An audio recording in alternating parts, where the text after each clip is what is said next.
నమస్తే రమగారు. నమస్తే జీ. రమగారు, ఏదైనా చిన్న కథ చెప్తారా? మామూలుగా మనం ధన వ్యామోహం, ధన మదం అలాంటి పదాలు వింటాం.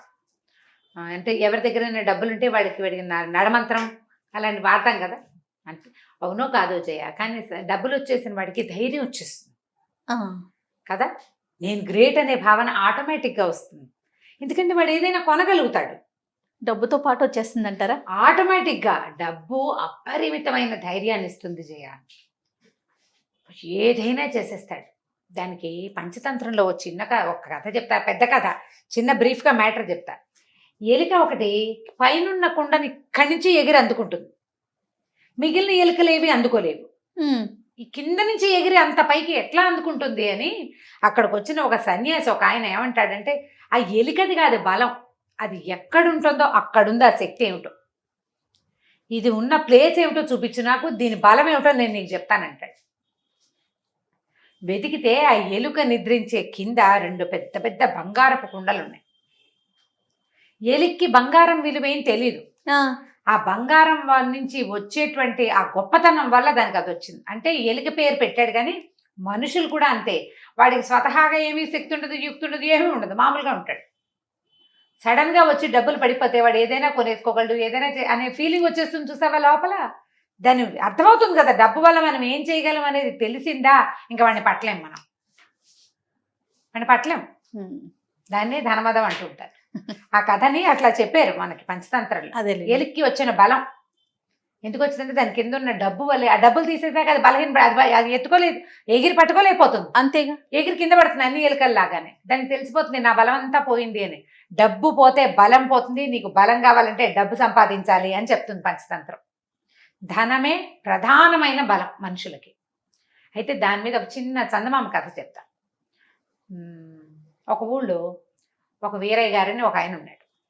ఈ వీరయ్య గారికి ఓ భార్య కొడుకు ఉండేవారు. పిల్లవాడు కొంచెం 4-3 ఏళ్ళు వచ్చాక భార్య రెండోసారి కనలేక చనిపోయి, ఈయన ఏం చేశారంటే ఈ పిల్లాడిని చూసుకోవటానికి చంద్రమతి అని ఒక ఆవిడని మళ్ళీ పెళ్లి చేసుకున్నారు. ఆవిడ మహాసౌందర్యవతి. ఆయనకి బాగా భయంగా ఉండేది, ఇది సౌందర్యవతి ఇది ఏం చేసేస్తుందో అని. పిల్లాడిని సరిగ్గా చూడదేమో అని అనుకునేవాడు, కానీ పిల్లాడు మాత్రం ఆవిడకి బాగా మాలిమయ్యాడు. ఆవిడ కొంచెం వయసు పెద్దదే, లేట్ మ్యారేజ్ ఆవిడకి. పిల్లాడితో చాలా బాగా ఉండేది. పిల్లాడు పిన్ని కలిసి ఉండేవాళ్ళు. కానీ ఈయనకి భార్య మీద అనుమానంగా ఉండేది. ఇది ఇంత అందగత్తె, ఏం చేస్తుందో. అక్కడి నుంచి ఆస్తి అంతా దీనికి అప్పచెప్తే ఇదేం కొంప ఉంచుతుందేమో అలా అనిపించి ఏం చేసేవాడు, ఆలోచించుకుని నేను పెద్దవాడిని, నాకు ఏదైనా ముంచుకొస్తే చాలా కష్టమని ఆస్తులు గీస్తులు అన్నీ అమ్మేసుకుని బంగారం రూపంలో ఏర్పరచుకున్నాడు. అన్ని బంగారు నాణేలుగా ఏర్పరచుకున్నాడు. మామూలుగా ఏదో తినడానికి ఉండడానికి ఇల్లు వాకిలు ఏవో ఉన్నాయి. ఏం చేశాడు, ఆ బంగారం దాచిన డబ్బంతా, ఈ బంగారాన్ని అంతా 2 పెద్ద పెద్ద బిందెల్లో నింపి తనకి ఇంట్లో ఒక సుబ్బయ్య అని ఒక పనివాడు ఉండేవాడు. ఆ సుబ్బయ్యని వెంబడ పెట్టుకుని, ఒరే నన్ను కూడా ఎత్తు పెంచావు, నువ్వు ముసలాడివి, నాకంటే అంటే సుబ్బయ్య ఇతనికంటే పెద్దవాడు, తన్ని కూడా ఎత్తుకున్నవాడు అనమాట. నా కొడుక్కి అందజేయాలిరా ఇది ఎలాగైనా, నా పెళ్ళాం మంచిది కాదంటే మంచిదే బాబు అన్నా కూడా ఒప్పుకోకుండా ఏం చేశాడు, దూరంగా ఉన్న ఒక దిబ్బలో పాతి పెట్టాడు. అది ఈ సుబ్బయ్యకి తెలుసు. సుబ్బయ్యకి చెప్పాడు, నా పిల్లాడికి చూపించు ఈయనది. పిల్లాడు కొంచెం పెద్ద అయ్యి వాడి బుద్ధిమంతుడు అయ్యాక కొన్నాళ్ళు ఇలాగే గడిచింది. పిల్లాడిని ఎక్కడికో చదువుకు పంపించాక పిల్లాడు కాస్త 16-18 ఏళ్ళ వాడు అయ్యాడు. సడన్గా ఈ వీరయ్య గారు కాస్త పోయాడు. పోయేసరికల్లా మరి ఇంకేం చేస్తారు, పిల్లాడు వచ్చి ఇల్లు వాటిలో చూసుకోవాలిగా. రెండో ఆవిడ చంద్రమతి కూడా 2-3 పిల్లలు కలిగారు. పిల్లలు అన్నయ్య బాగానే ఉండేవాళ్ళు. ఇంటికి వచ్చి చూసుకుంటే ఇంట్లో ఏమీ లేవు, ఏదో ఇల్లు వాకిలి ఉన్నాయి. సంపాదించే తండ్రేమో చచ్చిపోయాడు. మనకు అంతకుముందు ఉన్న ఆస్తి స్వాస్తి ఏమీ లేవు. ఇప్పుడు ఏదో ఉన్న 10 రూపాయలతో 4 రోజులు గడిచాయి. తర్వాత ఇంకా డబ్బు అవసరం. డబ్బుల కోసం ఆలోచించుకుంటే తల్లి ఏమని చెప్పిందంటే, నాయన మీ నాన్న మనకు అక్కడ పొలం ఇక్కడ స్థలం అన్నీ అమ్మేశాడురా, అమ్మేసి బంగారపు కాసులుగా మార్చాడు. వాటి ఎక్కడో దాచిపెట్టి ఉంటాడు. ఇల్లంతా వెతికారు తల్లి కొడుకు కలిసి, అన్ని పక్కల ఎక్కడైనా తవ్వి పూడ్చిన ఇవి ఉన్నాయేమో, వీళ్ళకి ఎక్కడా దొరకల. ఒకవేళ ఇంకా ఎక్కడైనా మన పాత పొలాల్లో ఎక్కడైనా పొలంలో కానీ పూడ్చాడేమో. సుబ్బయ్యని అడిగితే తెలుస్తుందని అక్కడి నుంచి వీడేం చేశాడు, ఈ కుర్రాడు, వాడి పేరు చంద్రం. ఆ చంద్రము ఈ సుబ్బయ్యని, బాబాయ్ మా నాన్నను కూడా ఎత్తు పెంచావు నువ్వు, మా సంగతి నీకు తెలియంది కాదు, మా నాన్న ఏం చేశాడో తెలియదు. గరువు మీద పొలం అమ్మేశాడు, పక్క ఊళ్ళో ఉన్న ఇళ్ల స్థలాలు అమ్మేశాడు, గొడ్లు అమ్మేశాడు, బళ్ళు అమ్మేశాడు. అమ్మేసిందంతా ఏం చేశాడు అని అడిగితే బంగారు కాసులు చేశాడు రా మీ నాన్న అన్నాడు. ఎక్కడ పెట్టాడు బాబాయ్ అన్నాడు. ఫలానా ఓ చోట పొలంలో పెట్టాడు రా. నీకు తెలుసా బాబాయ్ అన్నాడు. తెలుసురా అన్నాడు. అయితే నాకు చూపిస్తావు బాబాయ్, చూడు ఎంత కష్టపడుతున్నామో అని బతిమలాడాడు. అలాగే నీకు చూపించమని మీ నాన్న చెప్పాడు అన్నాడు. సుబ్బయ్య చంద్రము ఇద్దరు బయలుదేరారు.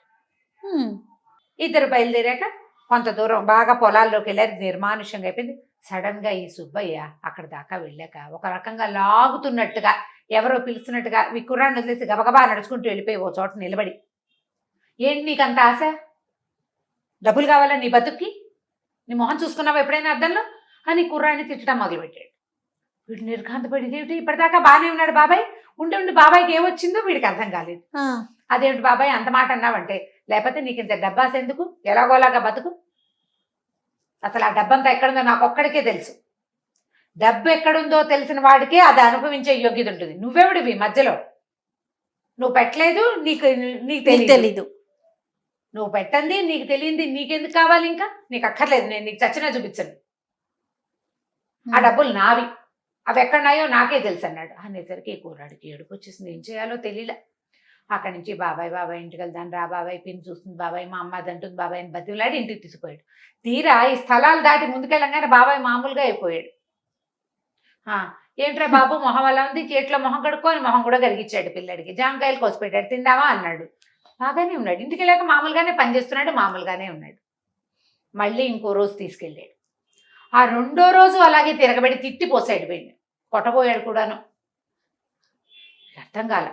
అమ్మకి చెప్పాడు, ఎక్కడుందో తెలుసు, ఇంట్లో ఉన్నంతసేపు చూపిస్తానంటాడు, అక్కడెక్కడికో తీసుకెళ్తాడు, తీసుకెళ్ళాక చూపించడు, పైగా తిట్టిపోస్తున్నాడు. ఆయన సరకలు ఇవ్వండి నాయన, ఏదో విశేషం ఉందిరా ఇందులో, మనకు అర్థం కావటం లేదు. మీ నాన్నకి ఫ్రెండ్ ఒక ఆయన, తెలుగు పండితుడు ఒక ఆయన ఉన్నాడు ఆ ఊళ్ళో. నాన్నకి ఫ్రెండ్ కదా, రామ్ శర్మ ఏదో ఆయన పేరు, బ్రాహ్మణైనా, ఆయన దగ్గరికి వెళ్ళు, ఏమైనా ఐడియా చెప్తాడేమో అంటే వీడు పోయి ఆ రామశర్మ గారి దగ్గరికి వెళ్ళాడు. చంద్రం, ఇలాగా పంతులు గారు మా నాన్న ఎక్కడో పెట్టాడండి, సుబ్బయ్య బాబాయ్కి తెలుసు, నన్ను అక్కడ దాకా తీసుకెళ్లేసరికి తిరగబడిపోతున్నాడు. ప్రతిసారి ఎక్కడికి తీసుకెళ్తున్నాడు అంటే ప్రతిసారి ఒకే వైపుకి తీసుకెళ్తున్నాడు.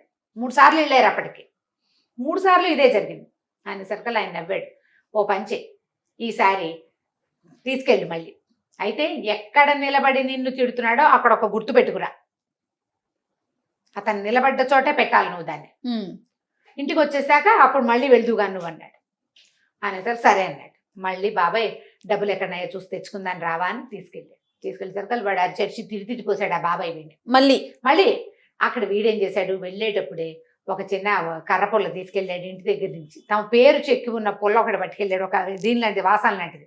ఆ వాసాన్ని అక్కడ పాతి పెట్టేసి బాబాయిని తెచ్చేసాడు ఇంటికి.